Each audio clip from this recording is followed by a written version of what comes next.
बिस्मिल्लाहिर्रहमानिर्रहीम। अस्सलाम वालेकुम। कैसे हैं आप सब। तो व्यूअर्स, आज मैं आपके लिए स्ट्रॉबेरी रिफ़्रेशिंग जूस लेकर आई हूँ। बहुत ही टेस्टी और लजीज बनता है और इतने अच्छे कलर में ये जूस बनकर तैयार होता है जो कि गर्मियों में एकदम से आपको रिफ़्रेश कर देता है। और मेरे चैनल कुक विद दिबा पर अगर न्यू है तो चैनल को सब्सक्राइब कर लीजिएगा और बेल नोटिफिकेशन को भी ऑल पर क्लिक कर लीजिएगा। जी तो चलिए आइए रेसिपी को बनाना स्टार्ट करते हैं। यहाँ पे मैंने 2 कप्स के बराबर स्ट्रॉबेरी ले ली है और इनको वॉश करके अच्छी तरह से साफ़ कर लिया है। और इस तरह से मैं अब इनको कटिंग कर लूँगी। सारे पीसेस को उठा कर तो इस तरह से छोटे छोटे पीसेस में डिवाइड कर लूँगी। अच्छी तरह से इनको वॉश करना है, इसके ऊपर काफ़ी डस्ट लगी होती है। आप इसको समर में भी बना सकते हैं और रमज़ान में भी अफ्तार में बना सकते हैं। बहुत ही फ्रेश कर देगा आपको ये जूस। और अब मैं ब्लेंडर के जग में इसको ट्रांसफ़र कर दूंगी सारे स्ट्रॉबेरी के पीसेस को।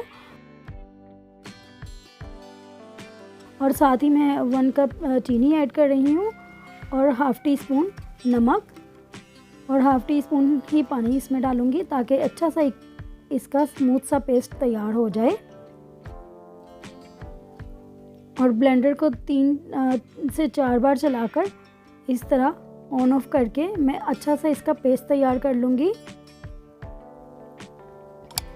बहुत ही जल्दी से ये बन जाता है जूस।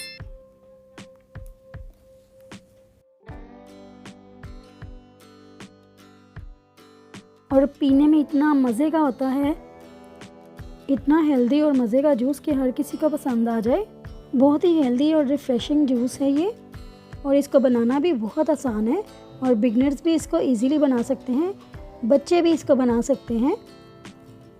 तो अब मैं ओपन करके इसमें आइस डाल दूँगी। 1 कप मैंने आइस डाल दी है और साथ ही सॉफ्ट ड्रिंक ये 2 ग्लास मैं ऐड कर रही हूँ। आप किसी भी ब्रांड की ले सकते हैं ड्रिंक। और इस तरह से इसको बंद करके फिर से एक बार मशीन को चला देंगे ताकि अच्छी तरह से सारी चीज़ें मिक्स हो जाएं। और इसमें लेमन जूस इसीलिए मैं नहीं डाल रही क्योंकि ये स्ट्रॉबेरी खुद भी थोड़ी सी खट्टी होती है, इसलिए इसमें इतना भी ऐड करने की ज़रूरत नहीं है। तो हमारा जूस तैयार है। और यहाँ पे मैंने पिसी हुई चीनी ले ली है इस तरह से एक प्लेट में। और ग्लास के किनारों को हल्का सा लेमन के साथ गीला कर लें या फिर पानी के साथ। इस तरह से मैंने इसके किनारों को गीला कर लिया था और उसके बाद पिसी हुई चीनी के ऊपर उल्टा करके रख के तो ग्लास को थोड़ा सा डेकोरेट कर लिया है। इस तरह से देखने में बहुत अच्छा लगता है। और अब मैं जूस इसमें डाल के तो साथ ही स्ट्रॉबेरी के पीस लेके एक उसके साथ इसको थोड़ा सा डेकोरेट कर दूंगी। तो ये देखें ज़रा कितनी अच्छी मैंने इसकी सर्विंग की है। और आप इस जूस को पीने से पहले देखकर ही फ्रेश हो जाएंगे, इतनी अच्छी इसकी सर्विंग है। आई होप आपको आज की ये छोटी सी रेसिपी बहुत ही पसंद आई होगी। तो वीडियो को लाइक और शेयर ज़रूर कीजिएगा और मेरे चैनल को सब्सक्राइब करते जाइएगा याद से। तो मिलते हैं किसी और न्यू वीडियो के साथ, तब तक के लिए अल्लाह हाफिज़।